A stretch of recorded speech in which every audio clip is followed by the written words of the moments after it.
তো এরকম কি কোনো ভেরিয়েশন কার্ডিও ডায়াবেটিক বেশি চলছে বলে কি কার্ডিও ডায়াবেটিকের পেশেন্ট খুব ইজিলি হয়ে যায় বা গ্যাস্ট্রো পেশেন্ট সিলেক্টিভ ডক্টরদের থেকে পাওয়া যায়? আর এরকম ভাবে কোনো স্পেশালিটিকে বলতে পারবো না যে এই স্পেশালিটি প্রচুর হয়ে গেছে, এই স্পেশালিটি হয় না।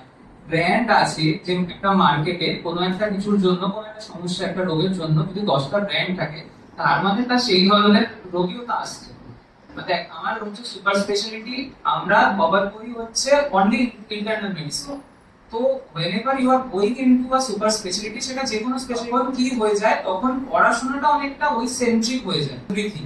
এবং তখন তারা কি করে, ব্র্যান্ডটা ছেড়ে আস্তে আস্তে কমিউনিকেশনে ঢোকে, তখন আরো বেশি স্পেশালাইজড হয়ে যায় জিনিসটা।